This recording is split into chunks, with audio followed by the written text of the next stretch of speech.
Hey guys, doing another movie review. If you can't tell by the background, we're doing Predator Hunting Grounds. Predator Badlands. That's the game. So, is this movie any good? Personally, it's alright. No, in all seriousness, this movie actually was very good because this movie, in my opinion, out of the most recent Predator movies that have come out in recent years, this one's by far the best one. By far. Predators, that one was a poop show. Predators sucked. I'm not going to talk about Predators, but if there was a planet where poopy things happened on that planet, I'm pretty sure the Predators movie would be on that planet. That's just like, that's like a for sure thing. But this movie, that probably didn't happen on that planet. It probably happened on a planet where good things happen.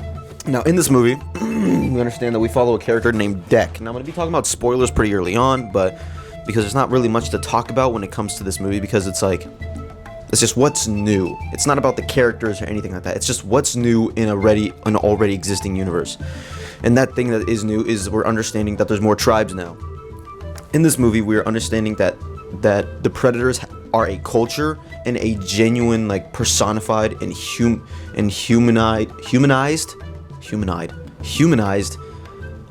species of alien, which I get, which is probably a big gripe for a lot of people, and I get why.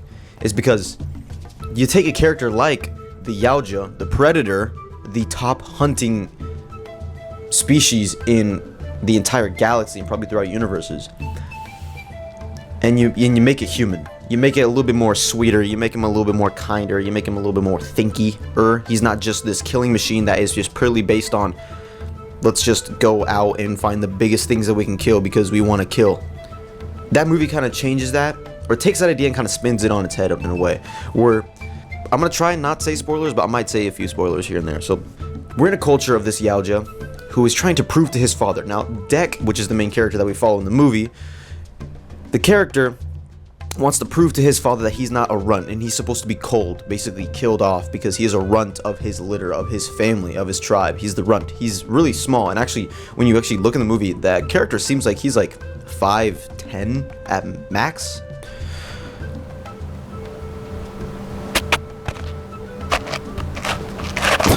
And we understand that the way he does it, he has to go into a death planet, or the death planet, where this thing called the Kalisk exists, and he has to kill it and bring the head back to his father to prove that he is worthy of his tribe and his cloak. He wants to earn his cloak, just like I had in the beginning of this video. If I successfully did that edit in After Effects, we'll see. But one thing is that his father does not agree with that. And he's just, it doesn't matter. Like, you're just a runt. I'm gonna kill you. Should die. So he asks his brother to kill him, and he's blah blah blah blah blah, and he's like no, and then they fight together, and then all of a sudden he dies, and now he's getting sent on the planet, and it's really good. And then throughout this time, we see that the Predator is very adaptable, with different planets, which shows again another high IQ, like fight IQ capabilities of the Predators. They're not just these things that just simply kill just to kill. They actually are fully aware and fully thinking for themselves, which is, I think, in my personal opinion, is the best thing. And that's kind of what I'm trying to get my point onto. I don't know, I went on a rant about the movie, but my point is that I think one thing that a lot of people thought would probably be a con, but I think this is, personally for me, it's a pro, and that it's the humanization and the personification of the Yautja and the tribes. If you understand the lore, there's a lot of things. The lore for the Yautja is very in-depth. It's very human, which these guys have pets, bondings, families, friendships, brotherhoods. But that's the thing about this movie, is that it actually does that correctly. It executes it perfectly, actually, in my opinion. The next thing that I want to say, which is, this is a pro, the PG-13 rating. Now, I myself was very worried about this, and there was a lot. I think I heard some things that they would say, like, there's no gore in this movie, there's no blood and gore, which I was like, how the hell are you gonna do a Predator movie, like, without blood, without gore? These guys rip the skulls and spines at people's bodies, and we're just gonna act like that isn't gonna happen? It doesn't. However, the reason why it's PG-13 is not because it's not gory and brutal. It's because they get away with it with the idea of just fighting alien animals in synthetics. They're smashing heads and like blowing people up and like brutally like butchering some of these dudes, these synthetics, and it's whatever. But it's like, it's still like, this is still like a person. It looks like, obviously it's not like, oh, this isn't a person anymore. It's like, that still looks like a person. So it's like, like, damn. And it still has a PG-13 rating. So that's how it gets away with it. So really, the PG-13 rating is not there for like, for to be family friendly. It's just not at the extent of what a rated R, blood and gory, sort of humans getting ripped apart sort of thing. My next con, I would say, is probably like, I would say that how kind of stupid the synthetics are. I noticed there was one specific scene where I was just like, these synthetics absolutely suck. And I guess Tessa and Thea are the best ones. And I don't know why, but so let me put it into perspective. Not perspective, let me just explain it. That's a better idea.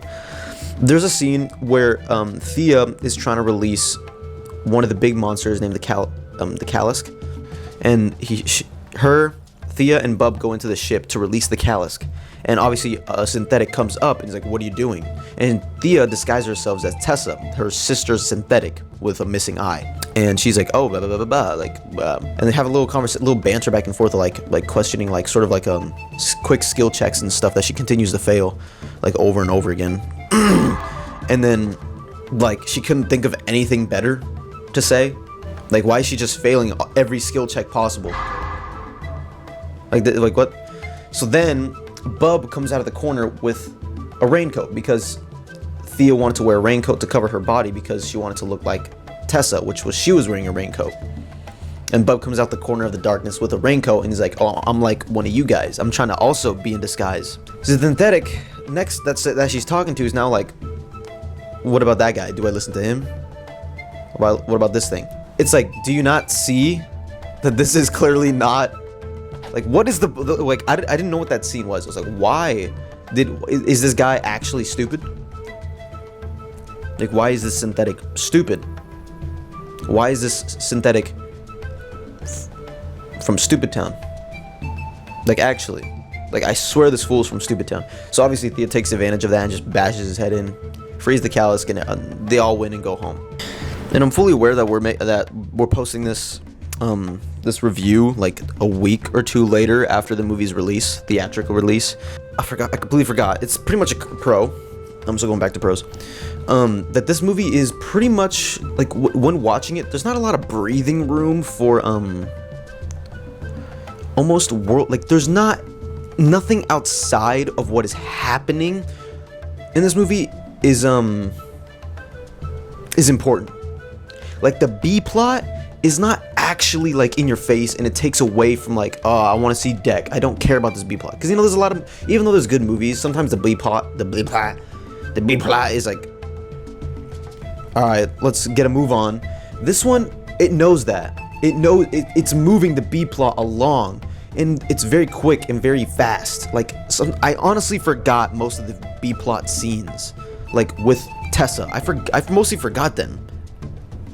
I don't even remember them in the movie. Maybe they didn't even happen. Maybe I'm just saying it, but like, it really doesn't, because you stick with Deck and Thea the whole entire time throughout this movie, and that is just basically just fighting scenes. The whole entire time in this movie, it's literally just fighting scenes. That's it. And it's honestly so well paced, though, to the point where it's like, it feels fresh, because he's fighting something new every single time. But yeah, that was Predator Badlands. I think Awesome Weenieboy wants to say a few things about this movie as well, give his thoughts. But relatively, it was a good movie, and I highly suggest it for almost anybody who knows the Predator. Weenieboy here. I honestly was going into this movie with low expectations, only because I kind of been poisoned by the way all new movies have been. They're kind of woke and, lame, and just especially with franchise movies. They're just, a bunch of remakes and sequels or prequels and try to expand the lore. But when it comes to Badlands, oh boy, I was actually glad I saw this. It was so fun to watch. As LoserLux mentioned, that Deck, the main Yaocha that we follow, he's the runt and he's trying to prove himself. There isn't a moment where he gets like all weak and soft and was like, oh, there's more things to life than hunting. Wow. He keeps his Yaocha traditions by sticking with a warrior mentality rather than just be like I said before. If anything, it's like a really cool underdog story. And to be honest, I think what this movie is trying to say is your roots don't define who you are. Also, throughout the film, while on the Death Planet, he was kind of learning a new way to handle things. Like, he can't just go at everything with pure brute force. There are other alternative ways to deal with something, or there are alternative ways to face something other than just brute force. And I think that could either be one of the themes or the theme of the story is, unless you change from your old ways, you'll never grow. I could be expecting more Predator movies because this just gave a gateway to expanding the Yaocha universe. Like LoserLux said, we're now seeing them being more humanistic, personified aliens that have clans, families, brotherhoods, traditions, even pets. So with that introduced in Badlands, and a little bit of the Predator, that we can probably expect to see different types of clans on the planet, and hopefully a whole new crossover with aliens again. Speaking of which, Lux mentioned that he saw one of the aliens, I think they're called harvesters, from Independence Day in the Predator ship. You know, remember in Predator 2 there was the skeletons of what the Predator hunted? Well, in this one, not a big spoiler, but an interesting Easter egg, that there was a harvester skull in the Yaocha ship.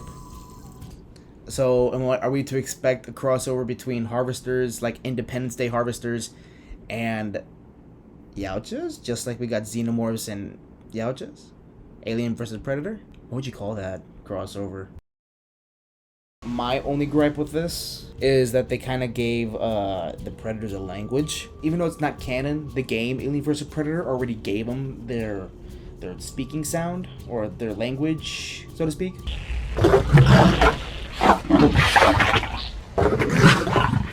Like, we already have that, and that's kind of what I was expecting for them to talk. But they actually have, like, a dialect.